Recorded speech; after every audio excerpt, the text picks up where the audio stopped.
Chami kumasam no vandium jamita nisliya nin nandami. Chami kumasam no vandium jamita nisliya nin nandami. Ketika suara isukanda dari mera bada sukanda jaga demo to swami sangha de baat pani no laag de. Chami kumasam no vandium jamita nisliya nin nandami. इच्छा का संधि से भगवान पुत्रों में वितर राय में इच्छा कामे में राय जलकिंचिया प्रत्यम पर प्रत्यम बत्ते पाणी विनय व्यवहारचे आलावे सलावे उच्चारणे समासने अंतर भाषा उपरी भाषा जलकिंची मध्य विनय पर हीनम तुम बायरंबा तुपे जानो हम न जानो मी तो उच्चारणे दुबरा चाम मात्र को अंतिम जानी के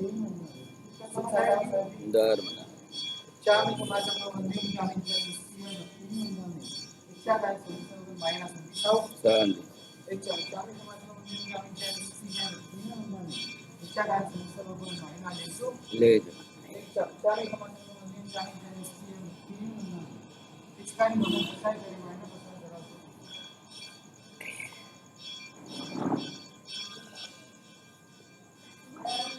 तो आप दो किसके बने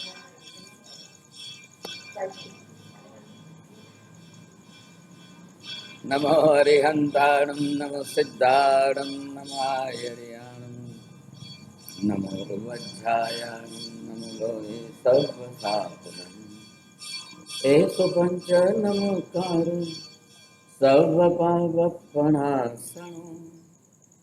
मंगलाणं च सर्वेसिं परमं हवै मंगलम् जय जगजीव जोनि वेयाणो जगगुरु जगानंदो जगनाथो जगबंधु जय जगत्याय जय श्रियाण बभो तीर्थयराणम पश्चिमो जय जय गुरुलोगानां जय महत्वा महावीर कल्याण वादपारामृत गंगा हिमाचलम विश्वाम्भोजरवीं देवं वन्देऽहं न्यासनन्दनं सर्वारिष्टप्राणाय सर्वाभीष्टार्थदायिने सर्वलब्धिनिधानाय श्रीगौतमस्वामिने नमः श्रीसुधर्मस्वामिने नमः अज्ञानतिमिरान्धानां ज्ञानाञ्जनशलाकया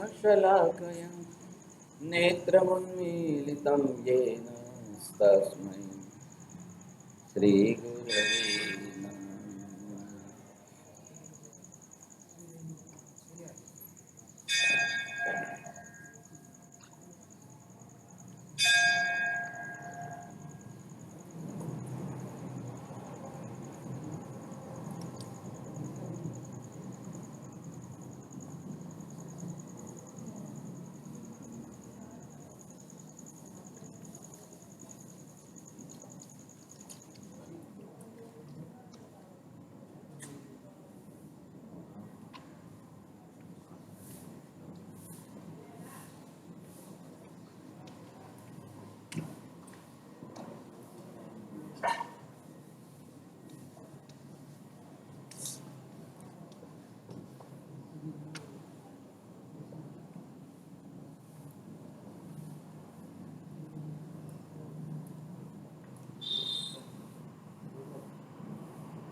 जीव जिस तरह से 18 पाप की प्रवृत्ति करता रहा,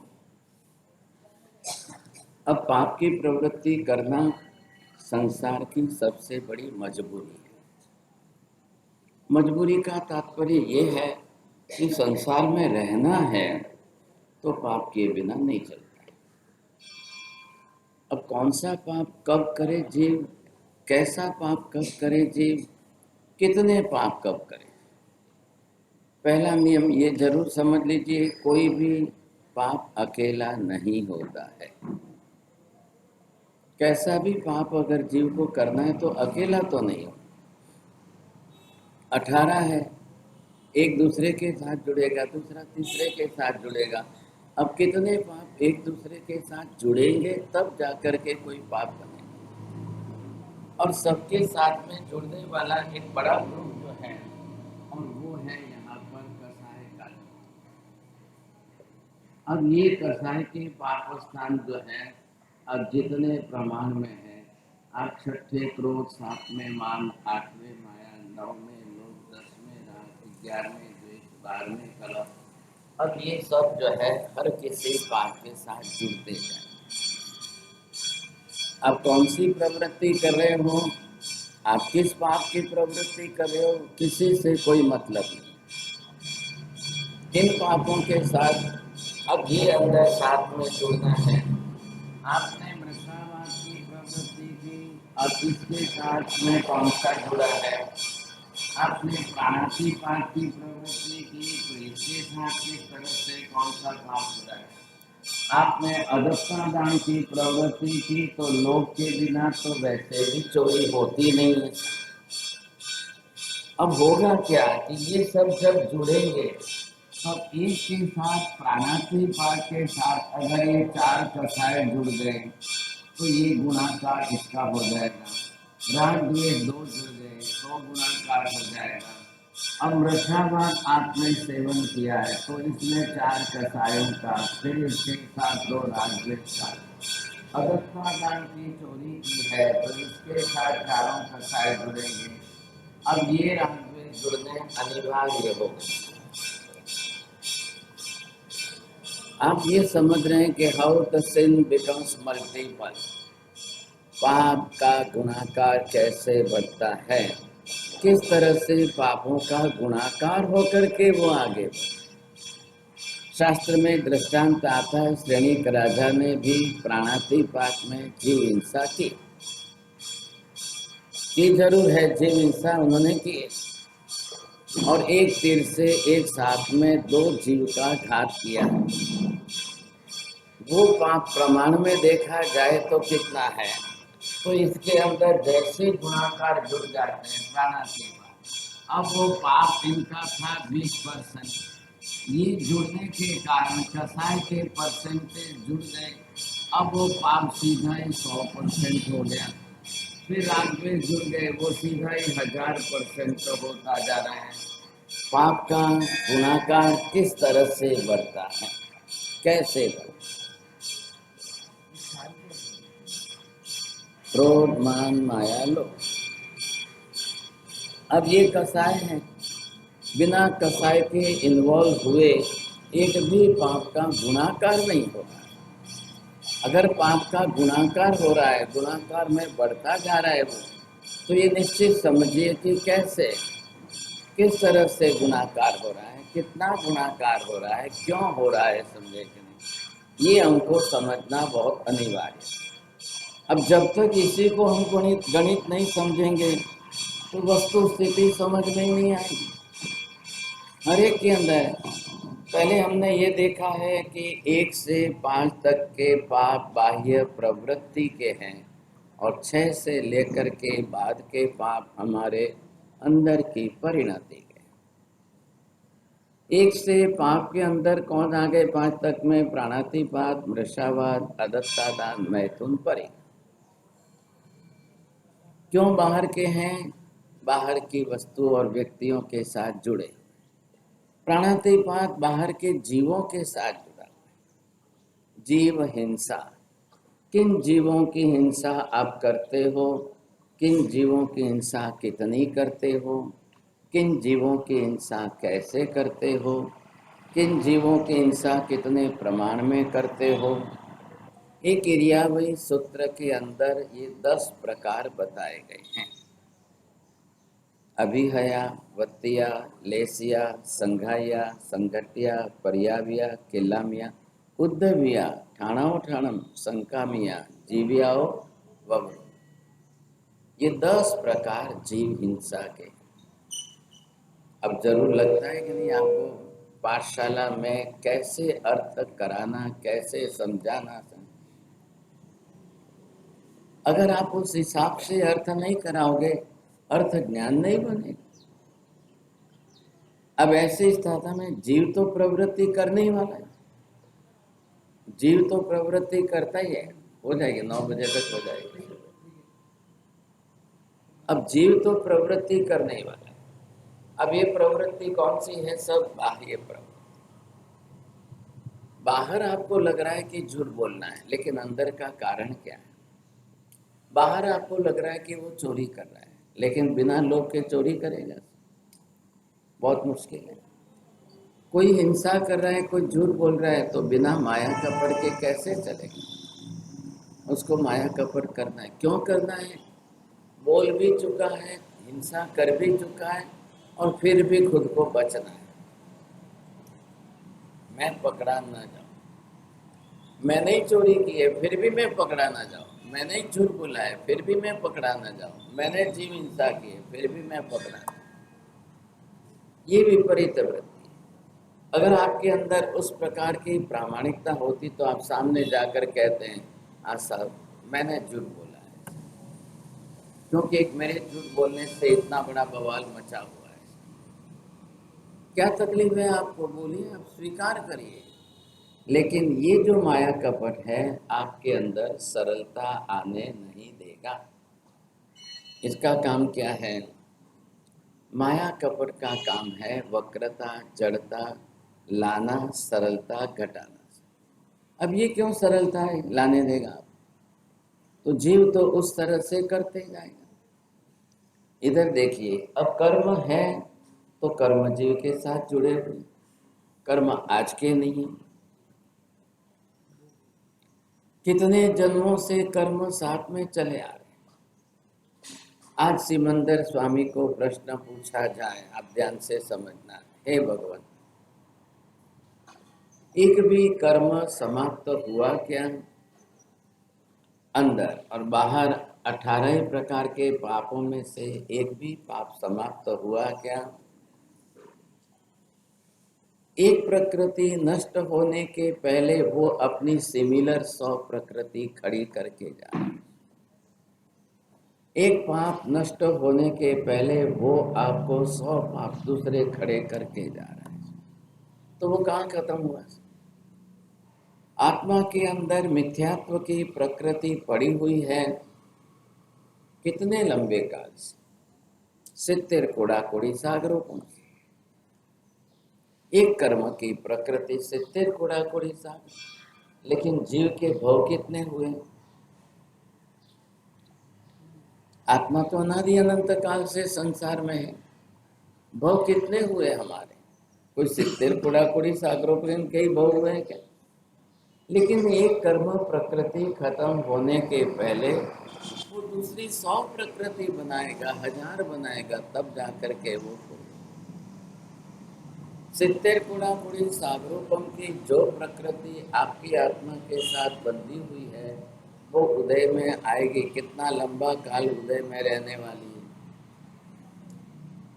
70 कोड़ा-कोड़ी सागरोपम की उस सत्ता में रही हुई प्रकृति का अबाधा काल सिर्फ 7000 बरस।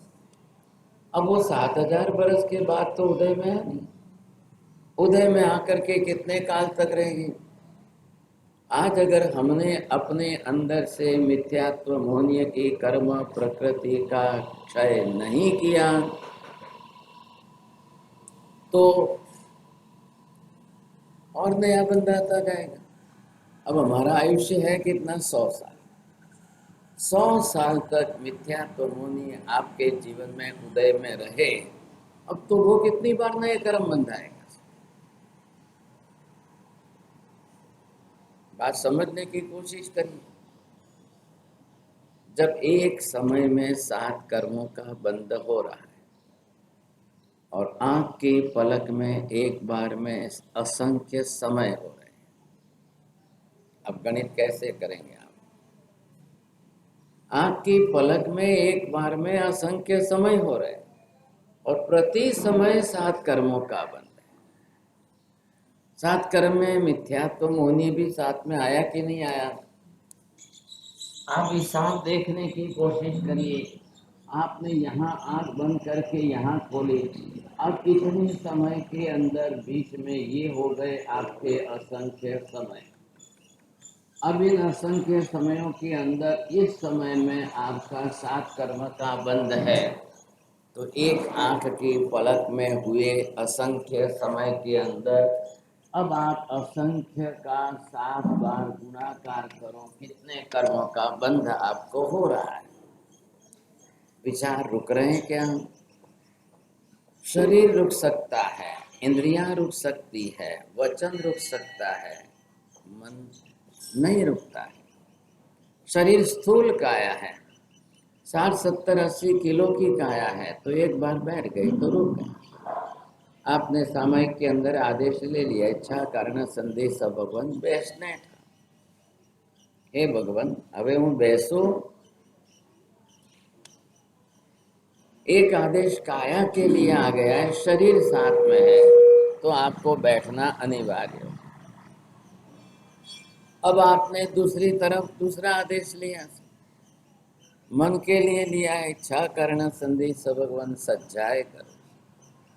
अब मन को स्वाध्याय में जोड़ना है। नहीं, आप नहीं जोड़ोगे तो भाग जाए। આપણે રાજી થઈએ છીએ કે 2 ઘડીની 48 મિનિટની સામાયિક કરી એટલે, लेकिन 2 घड़ी तक आपका मन स्वाध्याय में रहेगा तो सामायिक।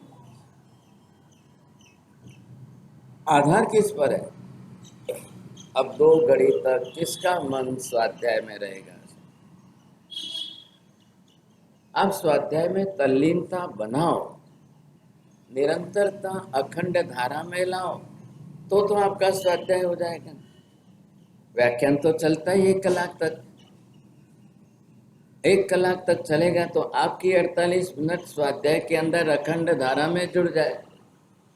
न इधर देखना है, न उधर देखना है, न इधर की सुनना है, न उधर की सुनना है, सिर्फ जिनवाणी में ध्यान रखना। लेकिन चलो स्वाध्याय के लिए आप व्याख्यान जिनवाणी श्रवण करो तब की बात है। अब घर में सामायिक करोगे तब क्या होगा, बाहर सामायिक करोगे तब क्या होगा? तब 48 मिनट आपको अखंड धारा में स्वाध्याय करना बहुत मुश्किल हो जाए। या तो घंटे 2 घंटे लिखो, या घंटे 2 घंटे आप साधना करो, या वांचन करो, या चिंतन करो, या मनन करो, या पठन करो, या पढ़ाओ, या सुनो। अब किसी न किसी क्रिया में आपकी 48 मिनट अखंड धारा में चले तो बात है, ख्याल आएगा। नहीं चले तो मुश्किल हो जाए। अभी मैंने इतने प्रयोग लिखा है, ख्याल है, अभी मैं सुबह 6 बजे प्रयोग लिख कर आया हूँ। अब उल्टे नवकार में शब्दों का विपर्यास करके कैसे नवकार गिनना। पहली बात थोड़ा ध्यान दो, नवकार में शब्द रचना में शब्द कितने हैं?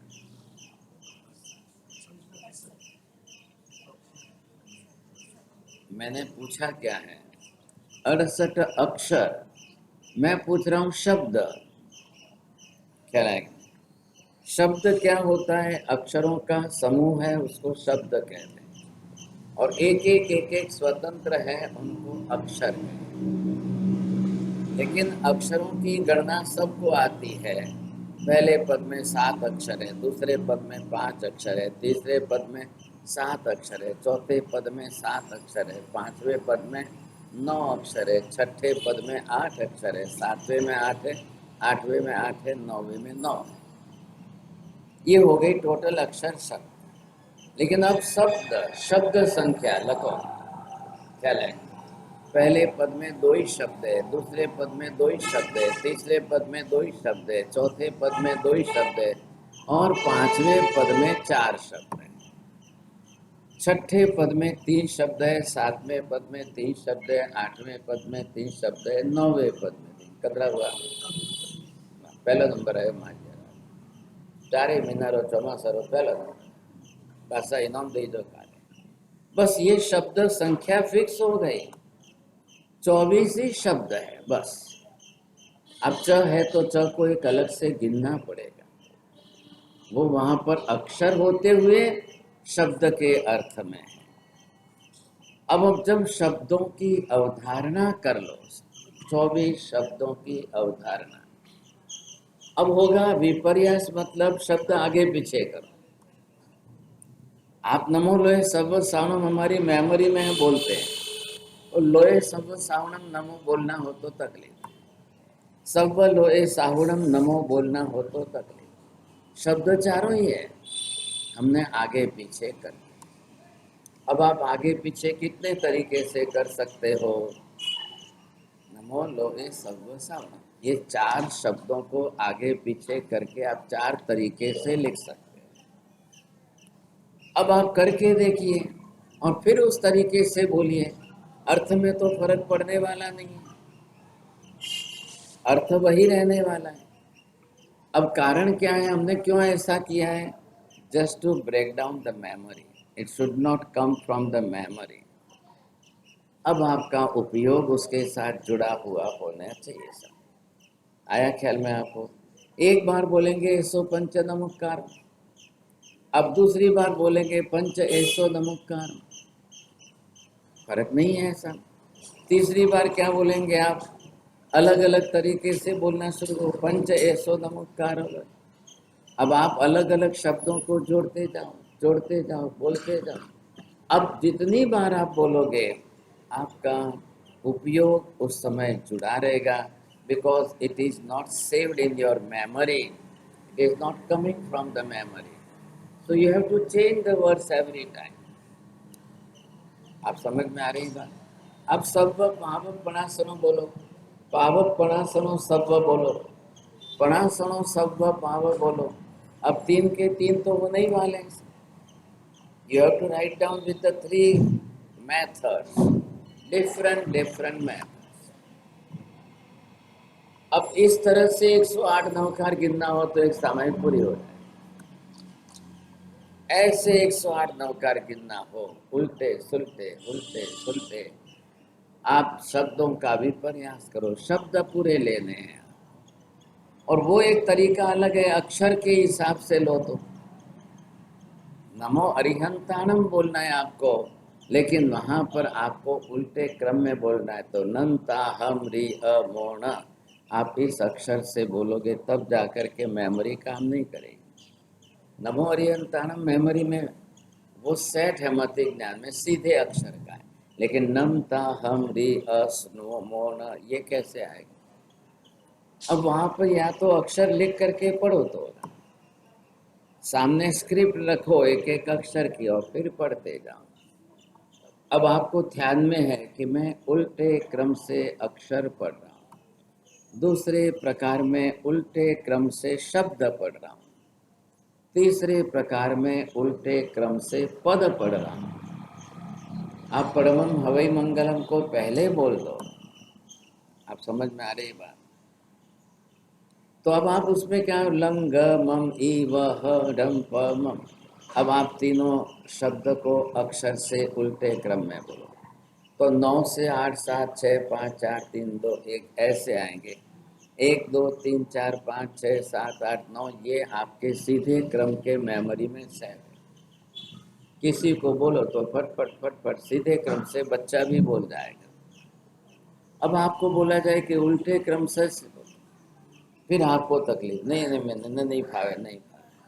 लेकिन अब आपका ध्यान इतना रहेगा कि आपको पूरी माला गिनने में 48 मिनट की सामयिक हो जाए और एक भी विचार फालतू नहीं आए, और नमकार मंत्र सीधा लेकर बोलते जाओ तो आपको 1000 विचार आए आते। ये प्रयोग हमको करने थे पारसमल जी, मैं चाहता था 120 दिन के चौमासे में प्रतिदिन एक एक प्रयोग कराना और एक एक सिखाना। लेकिन अब यहाँ परिस्थिति ऐसी है कि रस रुचि वाले नहीं हो तो मैं कहाँ से सीखूं। आज मैंने लिखा है 134वां प्रयोग, 134 नवकार गिनने के अलग अलग प्रयोग। नवकार कितने तरीकों से आप अलग अलग गिनो और उसका उद्देश्य क्या है? एक भी विचार फालतू न आ जाए। अब हमारी सबकी कंप्लेन है, माला लेके बैठो के विचार आने ही वाले, इधर उधर के विचार घूमते रहेंगे। एक सामयिक में सैकड़ों विचार आ जाए, जब यहाँ तो एक बार की आँख की पलक में आपको असंख्य समय में साथ साथ कर्मों का बंध होता है, तो कितना हो जाएगा? अब इससे बिल्कुल उल्टा हो जाएगा। जब 48 मिनट पूरी सामयिक आपकी एक माला शांति से हो और एक भी फालतू विचार नहीं आए, तो कितनी निद्रा होगी। यहाँ बंध का गुणाकार बताया है, तो उसमें निर्जरा का गुणाकार, संवर का गुणाकार हो जाएगा। नए कर्म का बंध होगा ही नहीं। काया आसन में स्थिर है, वचन योग मौन है, मन को आपने उल्टे सुलटे गिनने में जोड़ दिया। अब आपको दूसरे विचार आने ही बंद हो गए, तो अंदर से निद्रा का गुणाकार, इधर संवर का गुणाकार। ये टेक्निक है खाली, नवकार तो वही है, शब्द तो वही है। अब आप इसको बदल करके किस तरह से करो, कैसे इसका क्रम बदल कर इधर से उधर आप करके कैसे करो, ये हमको देखना चाहिए। अब ये प्रयोग है, अब मैं तो लिख रहा हूँ, चला है तरीके बदल बदल करके लिख रहा हूँ और सिखा रहा हूँ। लोग सीख रहे हैं, परदेश से ज़्यादा लोग सीख रहे हैं विदेशों। हर गुरुवार को रात को 8 बजे नवकार मेडिटेशन की क्लास चल रही है। हर गुरुवार को रात को 8 बजे। अब हो गया इसको भी 1.5 बरस हो गया। अब 1.5 बरस के कितने गुरुवार हुए?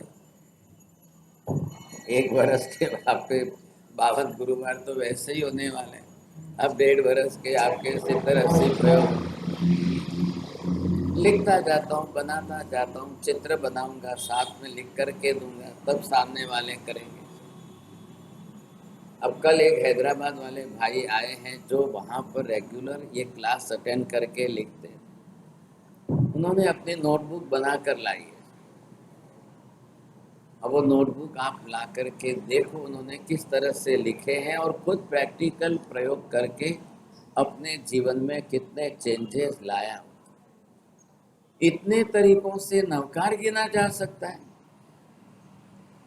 इतने तरीकों से, अलग अलग तरीकों से, इतने तरीके से जब नवकार गिना जा सकता है तो कितनी बड़ी बात होगी।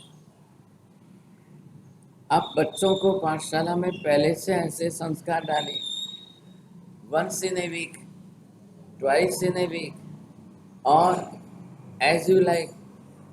आप 2 सप्ताह में एक बार करा के देखो, बच्चों को जल्दी कैचअप हो जाए। और इसका सबसे बड़ा प्लस पॉइंट क्या है? कंसंट्रेशन बढ़ता है। कंसंट्रेशन अगर बच्चों में बढ़ेगा तो दूसरा भी फायदा, एजुकेशन में, स्टडी में उनको ज़्यादा अच्छा हो। जो मन की चंचलता है, मन की अस्थिरता है, कंसंट्रेशन किसी में भी नहीं होता है, तो वहाँ पर जो है ये तरीके बदलने से 10 गुना फायदा। अब कोई करे कि नहीं करे, आप तो कर। नोटबुक बे डायरी तो तैयार है, पुस्तक हिंदी में ही है ना, गुजराती में। 27 प्रयोग की एक पुस्तक है, दूसरे 27 प्रयोग की दूसरी पुस्तक। अब कोई इंटरेस्ट वाला से बाकी अठे प्रभाव न दो ने माझिया राजी। हमारे यहाँ पर पद्धति ये सेट हो गई है, तो अब ये कोई बदलने वाली नहीं। आवता वर्षे आचार्य महाराज આવી डबल प्रभाव, आप देख 4 गणी, बस बेचारा माझे कोई करे, हम उनको कुछ भी नहीं कर सकते। अब आप सोचो, मैंने 134वां प्रयोग लिखा है, तो 120 दिन में तो रोज का एक हो जाता है। एक एक दिन रोज एक एक प्रयोग करते, एक नया तरीका, रोज नया तरीका सीखते, रोज नया तरीका सीखते, तो अलग अलग प्रयोग में कितने हो करने पर आधार है। सर्व पाव पणासनो तो मुझे ही करना है, आज नहीं तो कल। महाविद्य में जाओगे तो भी यही करना है। बिना सर्व पाप के नाश हुए तो मोक्ष होना संभव नहीं।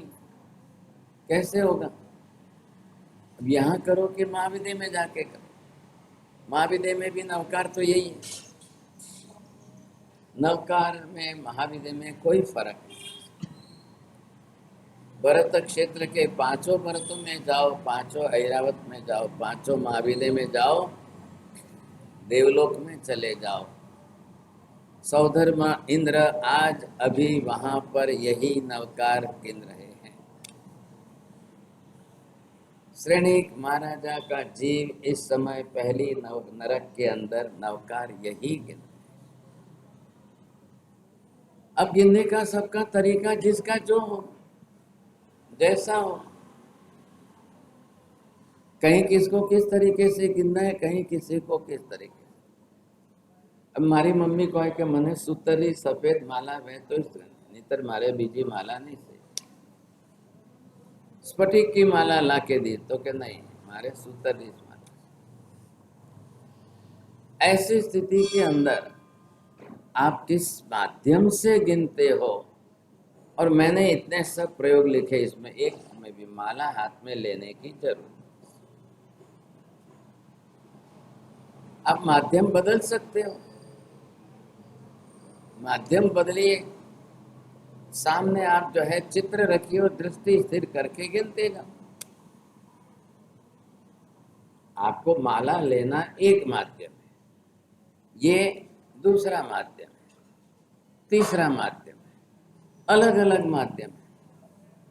अब कंडीशन क्या रखी है मैंने? जीभ हिलाना नहीं, होठ हिलाने नहीं, दांत हिलाने नहीं, उच्चार करना नहीं, तो मन जाके अंदर से मन काम।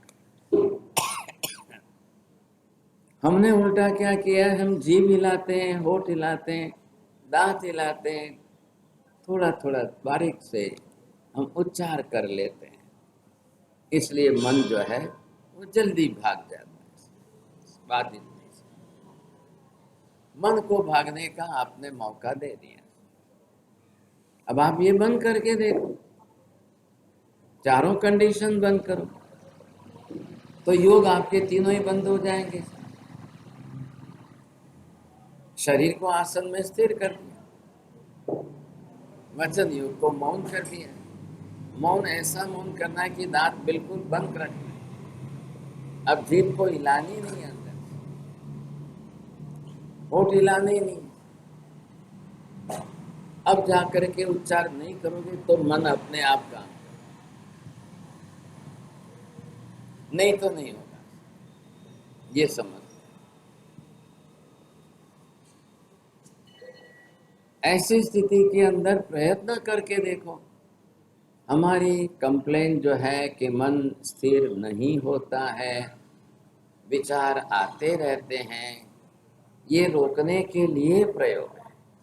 मैं आपको पारस मंजी 120 प्रयोग दे के जाऊंगा। अगले साल कोई आचार्य भगवान पधारे तो पहले दिन से, प्रवेश के दिन से ही आप जो है रोज का एक प्रयोग कराना।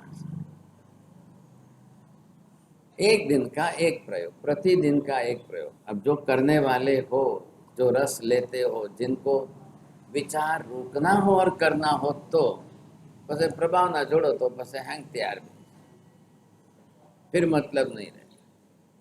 आप संख्या कम लो, गिनती की लो, उन्हीं को ही कराओ, जिनको रस रुचि है उनको ही सिखाओ, नहीं तो मतलब नहीं रहे।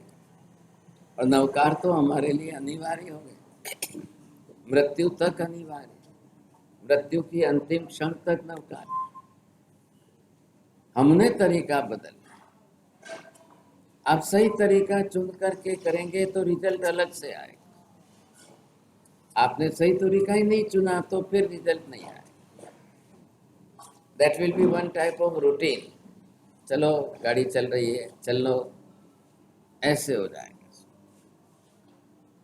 यहाँ पर आप देख रहे हो कौन सा पाप किसके साथ जुड़ करके कितना मल्टीपल होता है, किस पाप का किसके साथ कितना गुणाकार बनता है। एक ही पाप यहाँ पर आप देखिए, ये पाप इतना ही हुआ है, अब इसके साथ गुणाकार हुआ तो प्रमाण बढ़ गया, फिर इसके साथ प्रमाण बढ़ गया। अब एक पाप का जिसके साथ जितना गुणाकार होगा वो उतने ही प्रमाण में ज्यादा बढ़ेगा। अब ये एक पाप बढ़ते बढ़ते अंदर जो है अपना प्रमाण बढ़ता जाए, तो एक पाप का कर्म प्रमाण में कितना हुआ। अब इसका प्रमाण कितना हुआ तो दूसरे पाप का, तीसरे पाप का, चौथे पाप का, पांचवें पाप का। अब सबका गुणाकार करते जाओ, इस तरह से होगा तो हिसाब कहाँ जाएगा, वो गुणाकार कहाँ पहुंचेगा। विजय चोर की मृत्यु के बाद, पिता के मरने के बाद बेटा पाप का अब गुणाकार करता है। कोई कंट्रोल रहा नहीं, किसी की कोई लगाम ही नहीं है सिर पर, किसी का कोई नियंत्रण नहीं है। एक आदमी पर अगर कंट्रोल है तो वो कितने प्रमाण में करेगा, और किसी का कुछ भी कंट्रोल ना हो तो उसका प्रमाण कितना बढ़े। आपके घर में बच्चे पर नियंत्रण हो तब देखो, और बिल्कुल नियंत्रण ना हो तब देखो, तब गुणाकार कहाँ जाएगा, कितना बढ़ेगा। आखिर थोड़ा बहुत भी कंट्रोल होगा तो कहीं ना कहीं तो रुकेगा। अब कंट्रोल ही नहीं होगा तो फिर अनलिमिटेड हो जाएगा, आजादी मिल गई, फिर कोई भी पाप कम नहीं होगा, फिर हर पाप का गुणाकार बढ़ता जाएगा। ऐसी स्थिति के अंदर लोग इसका प्रमाण घटाने को तैयार। सम्यक दृष्टि की पहली पहचान है, मैं संसार के व्यवहार में, प्रतिदिन के जीवन में कम से कम पाप से ही जीवन बिताऊं। अब पाप करने की मजबूरी है तो ही करना है, इसी का नाम सम्यक दृष्टि है। मिथ्यात्व के लिए क्या है, उल्टा है। पाप करने की मजबूरी नहीं है, पाप करना एक मजा है। पाप करने में सुख बुद्धि बना ली है, अब उस सुख बुद्धि से उसको पाप करना है तो गुणाकार करना है। अब उसके लिए मजबूरी नहीं है, ऐसा मजा है। सम्यक दृष्टि जीव का लक्षण ही अलग है। अब वो पाप को मजबूरी समझ रहा है। गुजराती भाषाમાં કે ભાઈ ન છૂટકે હવે કર્યા વગર ચાલે એમ નથી, શું કરું, नहीं करूँ तो नहीं चाले। ऐसी स्थिति में अब मजबूरी जब बन जाती है तब जाकर के वो देखता है कि पहले उसकी बुद्धि क्या है, पाप की अरुचि होने से बने वहां तक टालते जाओ, होवे वहां तक टालते टालते टालते जाओ। देखो देखो, नहीं होवे तो दिन निकल जाता है, बच जाते हैं। ऐसे करके वो टालने की कोशिश करता है, लेकिन सभी लोग नहीं टालते। मिथ्यात्व के लिए टालने की बात ही नहीं, पहले करना है, पहले नहीं क्यों करना है, पहले करना। अब उसकी मानसिकता उसी प्रकार है। अब जिन जीवों की जैसी मानसिकता बनती है वो उसी प्रकार से करते हैं। रस रुचि है, क्या करना। अब ये परिणति पर आधार है आपकी, इसलिए पहले बाहर के दूसरे सब पाप बंद करने के बजाय आपको अंदर से मिथ्यात्व का पाप घटाना पहले अनिवार्य। लगने दो, 100 बरस का समय लगे तो भी चलेगा, जीवन पूरा, आयुष्य पूरा उसी में खप जाए तो भी चलेगा, लेकिन हर हालत में कैसे भी करके जीवन में से मिथ्यात्व टलना अनिवार्य। इसको कोशिश करिए टालने की। मिथ्यात्व को हम कैसे टाल सकते? एक बार सम्यक दर्शन हो जाएगा, अपने आप अंदर से जीव की पाप रुचि घट जाएगी। फिर आपको कोई चिंता करने की जरूरत नहीं। अब वो बिना कहे करेगा, आप ना कहोगे तो भी करेगा, नहीं तो नहीं रुकने वाला। अब रुकना उसके लिए मुश्किल। क्या हुआ? पिता की मृत्यु हुई, व्यवहार में से कोई भी बोले बेटे के लिए बाप का मरना अच्छा है कि खराब है, लेकिन पिता चोर है, इतना बड़ा साम्राज्य चोरी से बनाया है, प्रसिद्धि भी चोरी की है। શું કહેવું હવે? યશ નામ કર્મની વૃદ્ધિ એ તો પુણ્ય પ્રકૃતિનો ઉદય છે, પણ યશ નામ કર્મ પણ કોનું છે?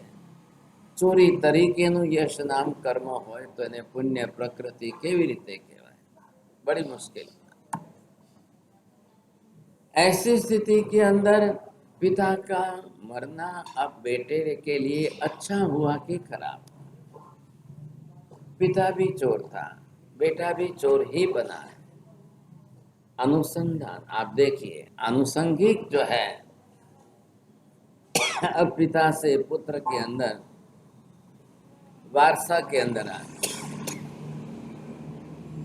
जब एक चीज वारसा के अंदर आ जाती है, अब वो घटती है कि बढ़ती है? एक तरफ एक जीव पूर्व भव से अपने पाप के संस्कार लेके आया, और दूसरा पिता की तरफ से वारसा में मिल जाए तो डबल गुनाहगार हो गया। कई हेरिडिटिकल क्यों आते हैं हमारे यहाँ?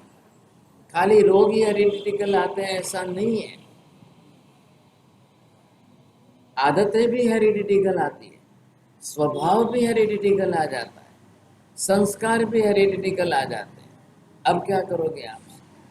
एक तो जीव पूर्व भव से अपना ही साथ में प्रमाण इतना ज्यादा लेके आया, और फिर उसके अंदर पिता की तरफ से हेरिडिटिकल आ गया। जिस परिवार के अंदर बाप और बेटे ने दोनों ने मिलकर के पाप किया, और दूसरे जन्म के अंदर फिर वही वापिस आकर के बाप बेटे बनते हो, या उल्टे सुलटे आकर के संबंध में बनते हो, तो ही जाकर के हेरिडिटिकल प्रॉब्लम्स आते हैं। ख्याल आया? वो जल्दी आएंगे।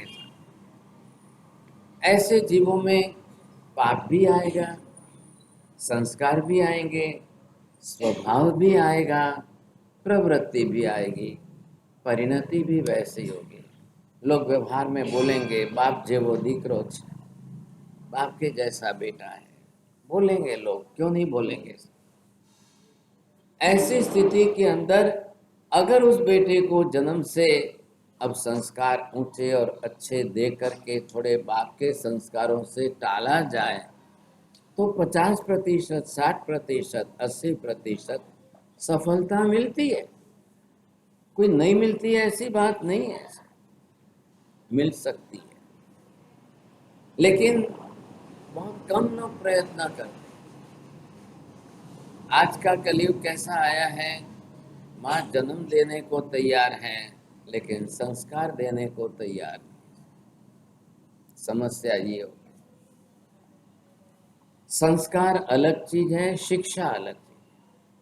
आपने 2-2.5 बरस के बच्चे को LKG में डाल दिया तो वहां पर आपको संस्कार नहीं मिलेंगे, शिक्षा मिलेगी। संस्कार देना माँ बाप का काम है, शिक्षा देना शिक्षकों का काम। दोनों में अंतर है, बहुत फर्क है, बहुत अंतर। लेकिन हम सब जीवों को ये समझ में आना, क्यों संस्कार देना है? वो अपने पूर्व जन्म के कैसे कितने संस्कार लेकर आया है, कैसे है पता नहीं, लेकिन कर्म तो साथ में ही है। अगर आज उसको नए संस्कार देकर पुराने कर्मों को रोका जाए तो उसका जीवन बदल सकता है। अब कोई जीव गए भव में चोर था, चोरी करके आया है, इस भव में चोर बनो, आप उसको संस्कार देकर दृष्टि बुद्धि बदल कर चोरी में से चोर को बदल करके साधु बना सकते हो कि नहीं? प्रभव स्वामी चोर है, 500 चोर उनके साथ में है, और जम्बू कुमार के एक रात के वक्तव्य को सुन करके प्रभव चोर के संस्कार बदल गए। एक रात, कोई ज्यादा तो कुछ नहीं। जम्बू कुमार को तो पता ही नहीं है, इतनी बड़ी हवेली के अंदर 500 चोर आ गए हैं, चोरी कर रहे हैं, जम्बू कुमार को पता ही नहीं। अब योगानी योग उसकी जो है शादी की पहली रात है, 8 कन्याओं के साथ है। सोचिए आप, अगर जम्बू कुमार ने आज उपदेश नहीं दिया होता, पत्नी को समझाने का उपदेश आज का उनका नहीं होता, खुद वैराग्यवासी नहीं होते, तो 500 चोरों का भविष्य थोड़ी बदला जा सकता था। कौन बदलने वाला था? That is all type of coincidence, the destiny of that. इधर 500 चोरों का उसी दिन आना, इधर जम्बू कुमार की शादी की पहली रात का उसी दिन जो है योग संयोग बनना, और सबसे बड़ी बात कि जम्बू कुमार का दृढ़ संकल्प बना हुआ,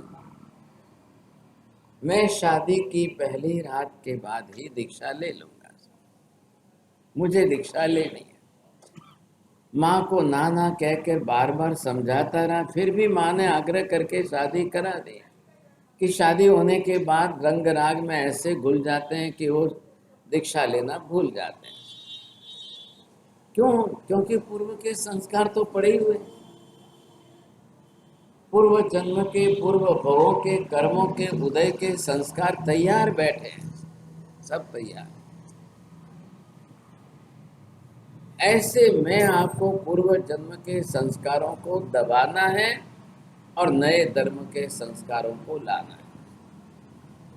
वाल्मीकि लुटेरा होते हुए, डाकू होते हुए बदल करके साधु बन गया तो रामायण ऐसी लिख दी कि आज दुनिया के लिए प्रभव स्वामी 500 चोरों के साथ चोरी करने वाला पल्ली पति था, लेकिन जम्बू कुमार के सत्संग में आने से बदलते ही जीवन जो है ऐसा बदल दिया कि दीक्षा लेकर महावीर की पाठ परंपरा पर आ गए।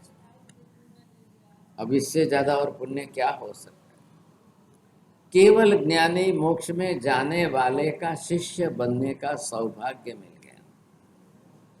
अब केवल ज्ञानी के केवल ज्ञान के 40 बरस तक उनकी सेवा भक्ति और उनसे जिन वाणी श्रवण करने का मौका मिल गया। अब सोचिए आप, जम्बू कुमार ने दीक्षा ली 16 बरस, छोटी सी उम्र में ली। अब 20 बरस तक छद्मस्त रहे, 40 बरस तक केवली पर्याय में रहे।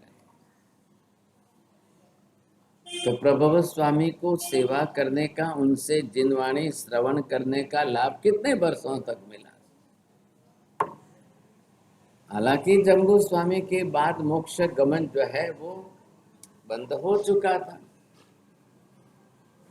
लेकिन अब ये जब भगवान की गादी पर आए हैं, केवली भगवंत के शिष्य के रूप में हैं, इससे बड़ा सौभाग्य अब इससे आत्मा का कल्याण कितना हो सकता है। और खुद ने अपना किया, इतने नहीं, साथ में 500 जो उनके शिष्य बने थे सबका किया।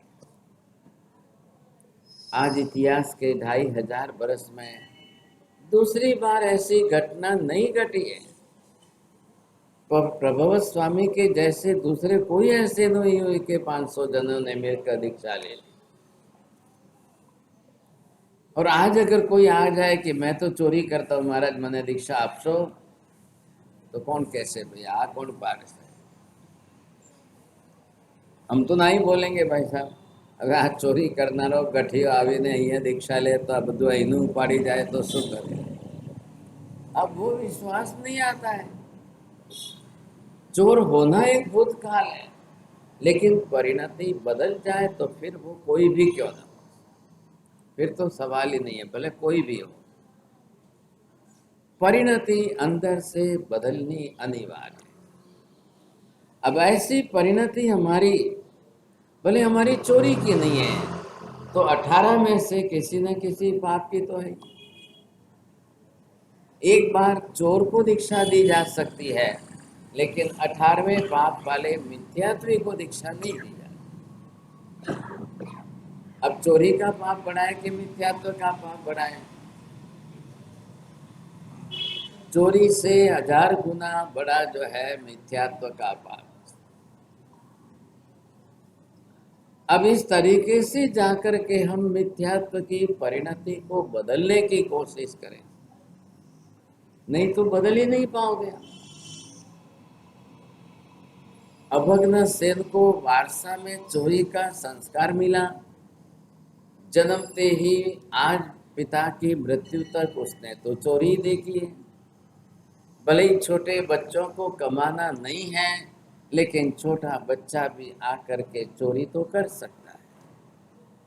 कमाना सिखाओगे तब सीखेगा, पढ़ने में पढ़ाओगे सिखाओगे तब पढ़ेगा, लेकिन 18 ही पाप करने के अंदर किसी को कुछ भी सिखाना नहीं पड़ता है।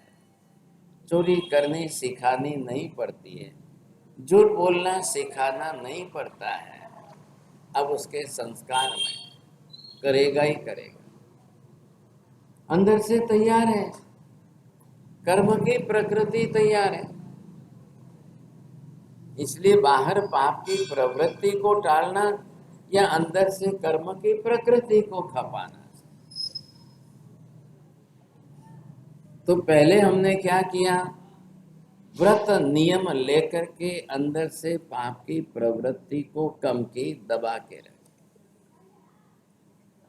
अब बाद में जाकर के ये कर्म की प्रकृति को सत्ता में से घटाने का पुरुषार्थ करना पड़ेगा।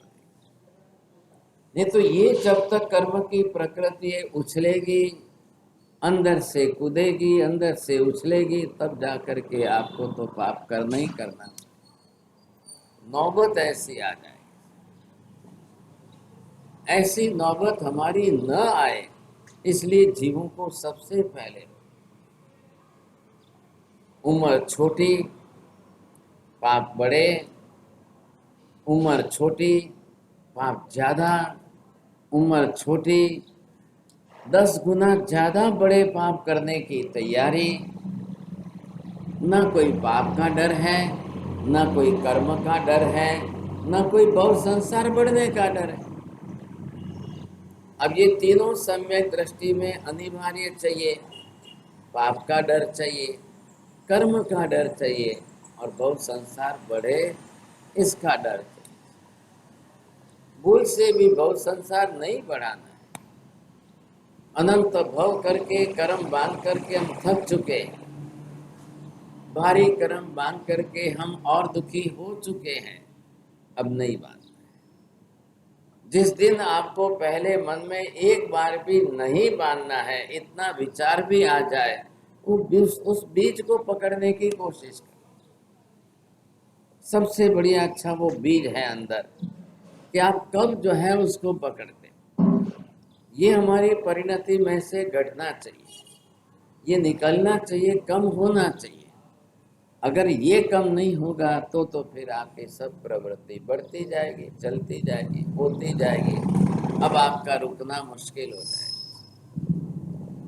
आप सोच सकते हो कि अभग्न सेन किस किस प्रकार की चोरी कर सकता है, कितने तरीकों से चोरी कर सकता है, कैसी कैसी चोरियां कर सकता है, कितने प्रमाण में कर सकता है। कोई लिमिट नहीं, कोई सीमा नहीं, किसी प्रकार की कोई, कुछ भी करो, कितने भी करो, कैसे भी करो, कुछ भी करो। अब परिणाम क्या आने वाला है, क्यों यहाँ पर इसको पकड़ा गया?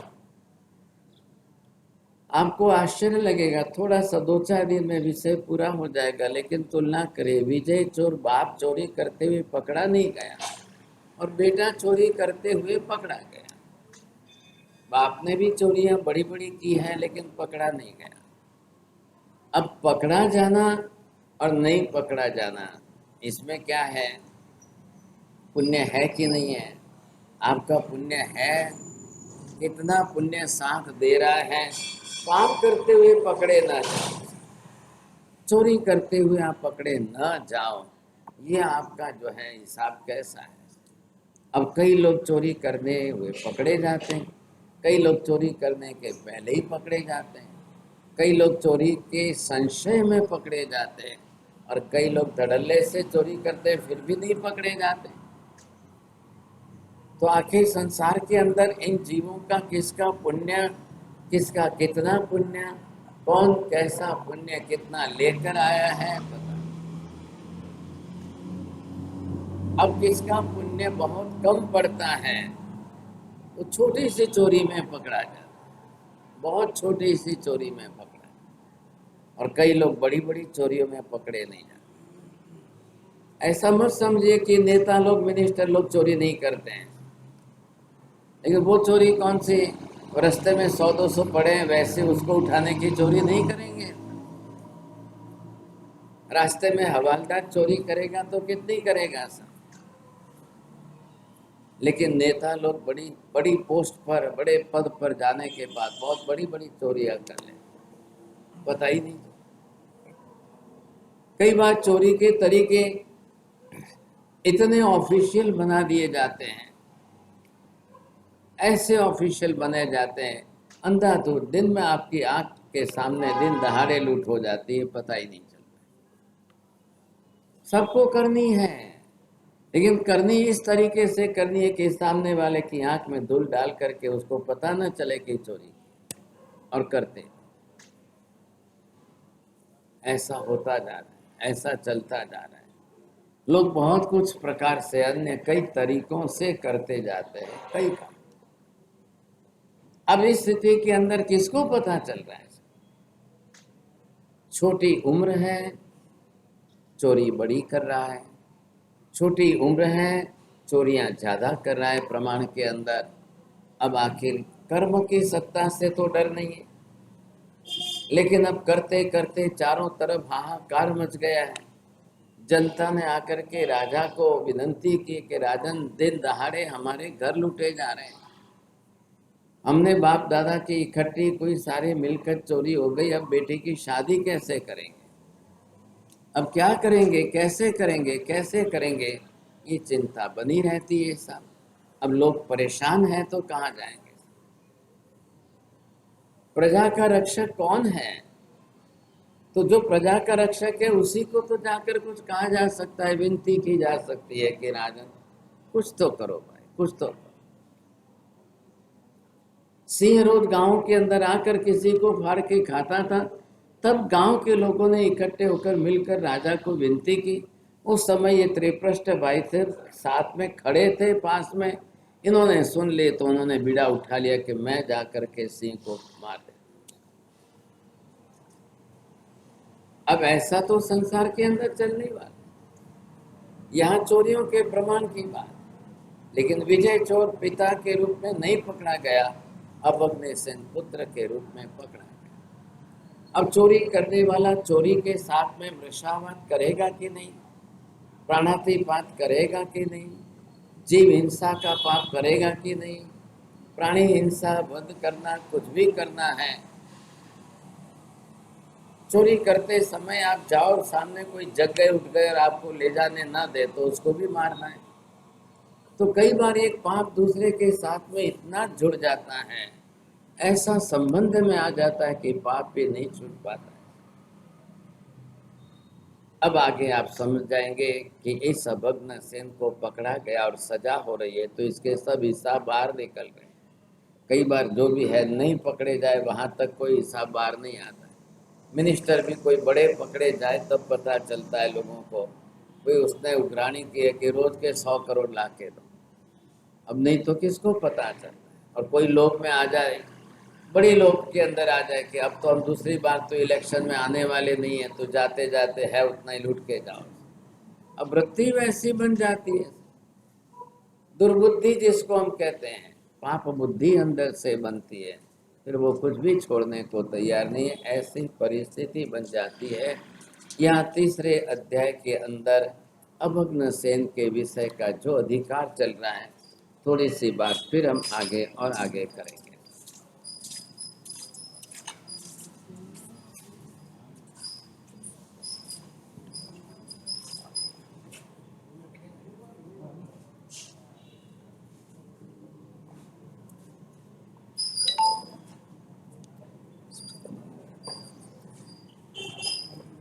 बोले श्री वासुदेव भगवान की